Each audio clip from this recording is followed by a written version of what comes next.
कैली और मैट को ढूंढ रहा होता है कि वो कहाँ पर है, और तभी वो वैम्पायर में बदले में मैट के पास पहुंच जाता है। अब बिना समय गंवाए मैट जैक पर हमला कर देता है, लेकिन जैक बड़ी मुश्किल से उसके हमले से बच लेता है। अब इसी दौरान एफ्रम वहां पर आ जाता है और मैट को एक चांदी के भाले से मार देता है। फिर जैक अपने पापा को देखकर बड़ा ही सुरक्षित महसूस करता है और बताता है कि उसको उसकी माँ कैली कहीं भी नहीं मिल रही है। अब स्टार्कन आता है तो वो बताता है कि अगर कैली भी एक वैम्पायर में बदल चुकी होगी तो वो जरूर जैक के पीछे आएगी। फिर एफ्रम स्टार्कन को कहता है कि तुम जैक को अपने साथ लेकर जाओ। अब एक तरफ जैक स्टार्कन के साथ चला जाता है और दूसरी तरफ डच, वेस्ली, एफ्रम और नोरा मिलकर मैट की लाश को ठिकाने लगाते हैं। फिर बाद में डच वेस्ली के साथ अपने घर जाती है और उसको पता लगता है कि उसकी दोस्त निकी ने उसके सारे पैसे और लैपटॉप चुरा लिया है। अब इस सब के दौरान दिखाते हैं कि डच की एक दोस्त रोनी, जो वैम्पायर में बदल चुकी है, वो वहां आती है और उन पर हमला करना शुरू कर देती है, लेकिन वेस्ली समय पर पहुंच जाता है और रोनी को मार डालता है। अब इसके बाद दोनों वहां से निकल जाते हैं। अब दूसरी तरफ स्ट्राइकन छोटू जैक से मिलता है, जो कि मैट की मौत और अपनी मां कैली के गुम हो जाने की बात कर रहा होता है। तो फिर स्ट्राइकन मैट की वैम्पायर में बदल जाने वाली बात को जैक को समझाता है। अब यहाँ डच और वेस्ली ट्रक में पहुंचते हैं और स्टार्कन की दुकान के लिए निकल पड़ते हैं। फिर जल्दी वो वहां पहुंचते हैं जहां उनको नोरा की मां भी मिलती है। अब इसके बाद वो सभी दुकान के नीचे वाले कमरे में चले जाते हैं।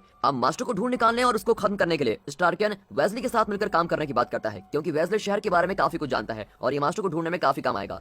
अब कैली के घर में दिखाते हैं तो एफ्रम और नोरा मैट की लाश को एक प्लास्टिक की थैली में बंद करके उसको जला देते हैं, और बाद में जब वो दोनों घर के अंदर होते हैं तो वो जिम की मौत का बड़ा ही दुख मना रहे होते हैं। और फिर जैसे जैसे वो दोनों एक दूसरे को संभालने की कोशिश करते हैं, उनके बीच नजदीकियां बढ़ने लगती हैं और वो किस करने लगते हैं। इस सबके दौरान कैली के दोस्त डायन कैली को ढूंढते हुए वहां पर पहुंच जाती है और वो उन दोनों को आधे कपड़ों में देखकर बड़ा अजीब फील कर दिया। फिर एफ्रम उसको जाने को कहता है और कहता है कि अगर कैली कहीं पर मिले या फिर उसका फोन आए तो मुझको जरूर बताना। और इसके साथ ही वो डायन को विश्वास भी दिलाता है कि वो कैली से प्यार करता है, क्योंकि उसके बेटे जैक की मां है। लेकिन ये बात सुनकर नोरा खुश नहीं दिखाई दे रही होती है। अब हमें पुराने समय 1944 का पोलैंड दिखाया जाता है। स्टार्कन वापस उसी जगह पर जाता है जहां उसने ताबूत को बनाया था। वो वहां छुपाए एक चांदी के खंजर को अपने पैरों के साथ टेप की मदद से बांध देता है, और इस सब के दौरान एक होस्ट वहां पर पहुंच जाता है और उसको लगता है कि स्टार्कन अपने ताबूत के किए काम को लेकर खुश नहीं है। उसी रात मास्टर वापस आता है और वहां के बहुत से लोगों को मार डालता है। हालांकि स्टार्कन चांदी के खंजर से मास्टर के ऊपर हमला करता है, लेकिन मास्टर बहुत ही शक्तिशाली है और वो स्टार्कन की उंगली को तोड़ते हुए बोलता है कि अब उसको भगवान भी नहीं बचा सकते।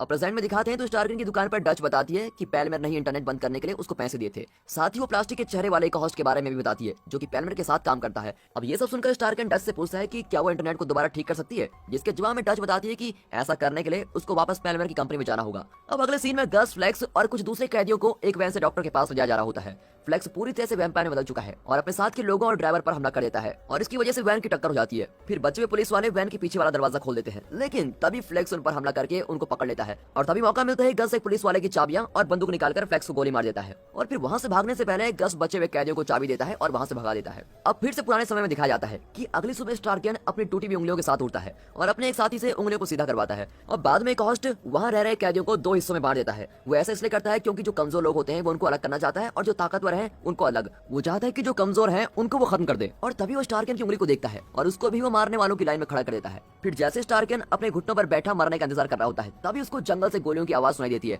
और साथ ही उसको आसमान में अपने साथियों के जहाज भी दिखते हैं। अब स्टार्कन के कुछ साथी कटीलों वाले तार के ऊपर से कूदने में उसकी मदद करते हैं और फिर सभी जंगल में भाग जाते हैं। अब प्रेजेंट में दिखाते हैं तो नोरा और एफ्रम वापस स्टार्कन के यहाँ पहुंच जाते हैं, जहाँ जैक अपनी मां कैली के मिल जाने के बारे में और मैट की लाश को जला देने के बारे में पूछता है। लेकिन फिर वो जैक को सब कुछ बताते हैं, और फिर एफ्रम अपने बेटे को सोफे पर लिटा के प्यार कर रहा होता है। एफ्रम जैक को वादा करता है कि सुबह होते ही वो कैली का पता जरूर लगाएगा। अब वापस पोलैंड में 1944 के समय में दिखाते हैं एक होस्ट बर्फीले मैदानों से भागते हुए किसी तरह अपनी जान को बचा लेता है। फिर वो जंगल में बने एक धातु के दरवाजे से होते हुए एक कमरे में पहुंच जाता है और उसको वहां पर मास्टर मिलता है। एक होस्ट अपनी वफादारी के बदले में मास्टर से उसको भी वैम्पायर बनाने की बात बोलता है ताकि वो खुद भी अमर बन सके, और फिर जल्दी मास्टर वहां कर अपना चेहरा एक होस्ट को दिखाता है। मास्टर अपने लंबे पंजों से एक होस्ट की बाजू को खोलकर उसके शरीर में एक कीड़े को छोड़ देता है, और वो कीड़ा एक होस्ट के अंदर जाता है और एक होस्ट सच में एक राक्षस बन जाता है। दोस्तों, आपको क्या लगता है, क्या मास्टर भी बाकी वैम्पायर्स की तरह पहले कोई इंसान हुआ करता होगा?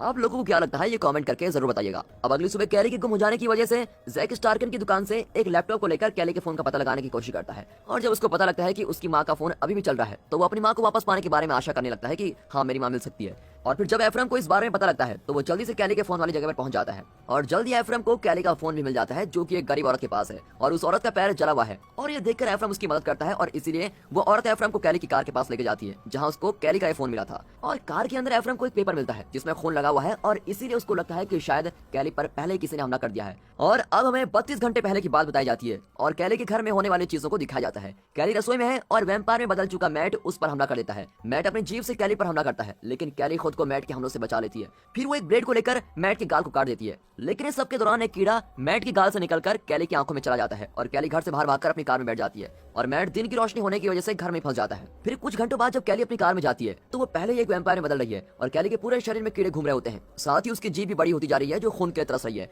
अब कैली के शरीर में दर्द हो रहा होता है और वो अपने चेहरे पर लगे खून को साफ करती है। शाम के समय वो गाड़ी से बाहर निकलती है लेकिन अपना फोन गिरा हुआ देखती है और इसके बाद वो रास्ते में जा रही होती है और जैक को ढूंढ रही होती है। पहले तो वो जैक के स्कूल जाती है लेकिन जब उसको पता लगता है कि स्कूल में कोई नहीं है और डायन जैक को अपने साथ लेकर चली गई है तो वो वापस घर चली जाती है और बाहर जब वो वैम्पायर्स को खून पीता हुआ देखती है तो उसके मन में भी खून पीने की इच्छा करने लगती है।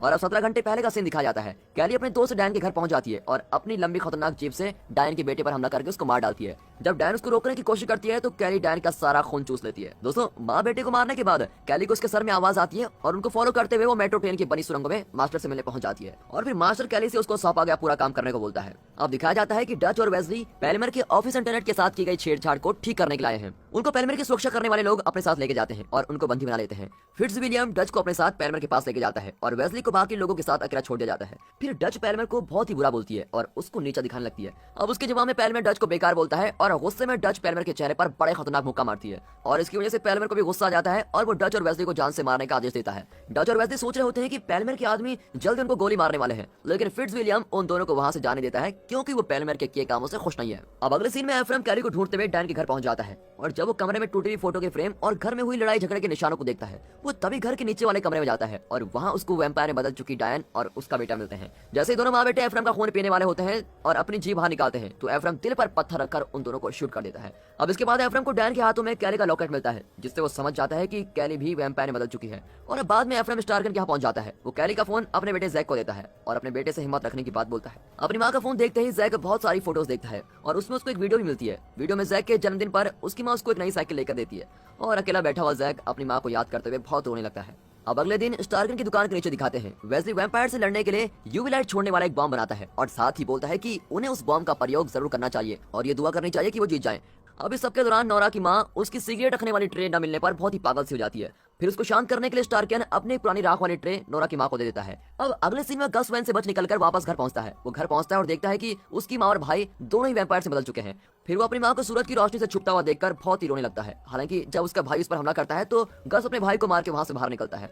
फिर बाद में उसको नीचे से कुछ आवाजें आती है और इसलिए वो एक कुराड़ी लेकर बिल्कुल तैयार हो जाता है। वो अपने घर के वैम्पायर में बदल चुके मालिक को देखता है और इसलिए गस उसको मार के उसका सर ही कर देता है। अब दूसरी तरफ एफ्राइम, नोरा, स्टार्कन और वेस्ली वैम्पायर्स के मास्टर को मारने के मिशन पर निकल जाते हैं और वो जैक को वहीं नोरा की माँ के साथ छोड़कर चले जाते हैं। अब कुछ समय बाद सभी सिगरेट खत्म हो जाती है तो नोरा की माँ पागलों की तरह दरवाजे पर खड़े होकर बाहर निकलने के लिए बहुत ही चिल्लाने लगती है और फिर उसको शांत करने के लिए जैक बाहर जाकर सिगरेट लाने का तय करता है। और फिर ना चाहते हुए भी जैक बाहर की मुसीबतों से भरी दुनिया में जाता है और सुनसान पड़ी एक दुकान के अंदर जाता है। फिर वो दुकान में काम करने वाले आदमी के पास सिगरेट्स को देखता है और वो उसको लेने वाला होता है तभी दुकान में लुटेरे आ जाते हैं और फिर जल्दी से जैक भागकर दुकान के नीचे वाले कमरे में छुप जाता है। वहाँ उसको अंधेरे में एक वैम्पायर दिखाई देता है और इसलिए वो फटाफट ऊपर आ जाता है। अब लुटेरे जैक को पकड़ लेते हैं लेकिन तभी वैम्पायर वहां पर आ जाते हैं और लुटेरों पर हमला करते हैं। फिर बड़ी मुश्किल से जैक वहां से भाग जाता है और दुकान से निकलने से पहले उसको गस रास्ते में मिलता है। गस जैक को वहां से भाग जाने को बोलता है और खुद वैम्पायर्स को मारने चला जाता है। अब बाहर जाते हुए जैक सिगरेट उठा लेता है और ठीक ठाक वापस स्ट्राइकन की दुकान पर पहुंच जाता है। अब अगले सीन में एफ्राइम, नोरा, स्टार्कन और वेस्ली वैम्पायर्स के मास्टर को सुरंगों में ढूंढ रहे हैं। सुरंगों में उनको वहां रह रहे बहुत सारे वैम्पायर्स मिलते हैं।